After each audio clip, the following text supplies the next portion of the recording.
আছো সবাই? আশা করি সকলে বেশ ভালো আছো। আমি কিন্তু বেশ অনেক দিন পর আসলাম।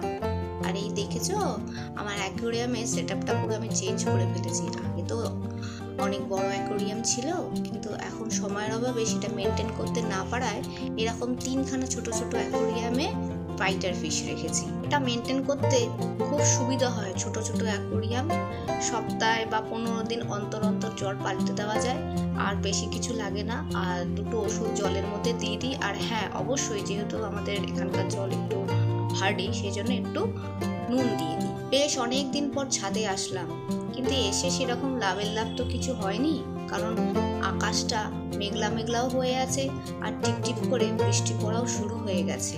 চলো ঘরে যাই। আজকে কি রান্না করেছি সেটা তোমাদের সাথে একটু শেয়ার করে নিই। বেশিক্ষণ আর ছাদে দাঁড়াতে পারছি না, কারণ বৃষ্টি অলরেডি ভালো মতনই স্টার্ট হয়ে গেছে।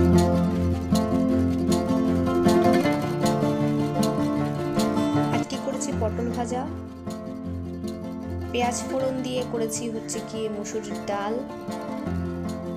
তার সাথে সামান্য একটু স্যালাড আছে, আর এখানে ভাত করছি, আর এই যে লাল লাল চিকেনের ঝোল। এই হলো আমাদের আজকের লাঞ্চের মেনু।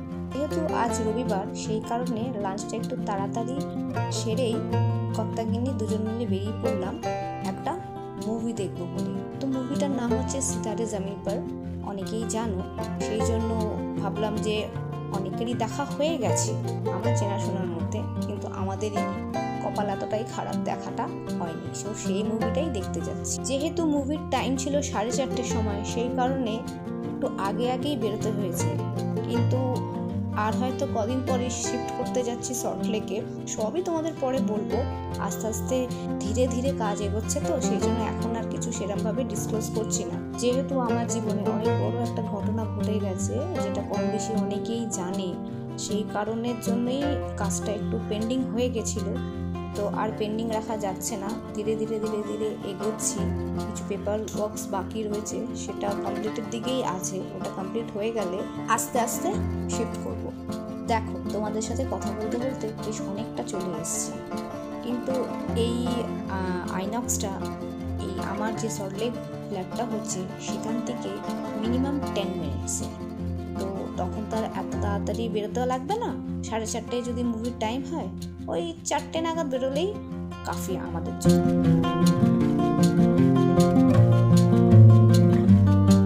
তো ভেতরে ঢুকবার আগেই ফ্রেঞ্চ ফ্রাই আর চা আমরা একেবারেই নিয়ে ঢুকেছি, যাতে ইন্টারভেলে আর বেরোতে না হয়। মুভি দেখা কমপ্লিট হয়ে গেছে, এবারে এসছি গ্রসারি নিতে। তো গ্রসারিটা নেওয়াও হয়ে গেছে, বিলিংয়ের জন্য ওয়েট করছি। কমপ্লিট হয়ে গেলেই আমরা বেরিয়ে যাব। আমরা আজকে একটু ডিনারটা বাইরে করব, আর যেহেতু বাবা আমার কাছেই থাকে, সেই কারণে বাবার জন্য আমি রুটি আর চিকেন তো ছিলই করে এসছি। ক্যাসারোলে দিয়ে এসে এমনভাবে র্যাপ করেছি যাতে বাবা যখন খাবে, রুটিটা বাবা গরম পাবে। এই জিনিসটা আমি আমার মায়ের থেকে শিখেছিলাম। অনেক কিছু মায়ের থেকে শিখেছি, মানে মা হয়তো বুঝতে পেরেছিল আর বেশি হাতে সময় নেই, সেই জন্য মা যাওয়ার আগে আমাকে অনেক কিছু টিপস দিয়ে গেছে। তো সেইগুলোই এখন আমি অ্যাপ্লাই করছি। তো দেখছি না, এর আগেও আমি এরকমভাবে করেছি, দেখেছিলাম যে না ঠিকই আছে, গরমই থাকে। তো পৌঁছে গেছে চাউমিনে। আজকে একটু চাইনিজ খাবো, যদিও বা আমার আর ইন্দ্রনীলের চাইনিজ খেতে খুবই ভালো লাগে।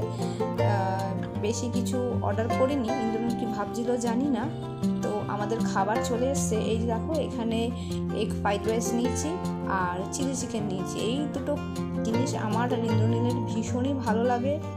আমাদের ডিনার কমপ্লিট হয়ে গেছে।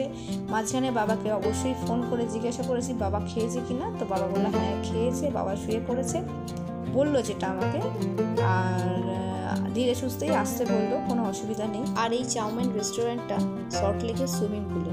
তো সুইমিং পুল থেকে বৈশাখী দূরত্বটা তো খুব একটা দূরে নয়, তবুও ক্যাব করতে বাধ্য হয়েছি এই গ্রসারিগুলোর জন্য, কারণ এটা এতটাই ভারী হয়ে গেছে, যেটা ইন্দ্রনীল নিজেই বললো যে আমার পক্ষে এত ভারী নিয়ে যাওয়াটা তো পসিবল নয়, ক্যাবে করে চলে যায়। তো সেই কারণে বাধ্য হয়েছি ক্যাবে করে বাড়ি ফিরতে। তবে বাবা যেহেতু বাড়িতে একা রয়েছে, সেটাও দেখাটা দরকার ছিল। আর ভিডিওটা বাড়াচ্ছি না, এখানে ভিডিওটা এন্ড করছি। আবার আসবো একটা অন্য কোনো নতুন ভিডিও নিয়ে। ততক্ষণে ভালো থেকো, সুস্থ থেকো, সাবধানে থেকো, অবশ্যই মা বাবার খেয়াল রেখো। Bye bye.